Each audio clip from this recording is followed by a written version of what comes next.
সারাদিন বাড়ি এলাছি রে এতে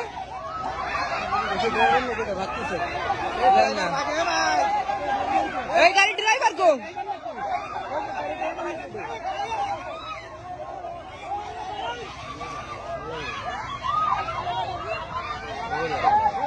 এই অফিসে যাওয়া লাগবে না অফিসে আমি যাতে পারবো না ভাই বাড়া কোয়াইনটা আমাকে উপর দুটো নেবে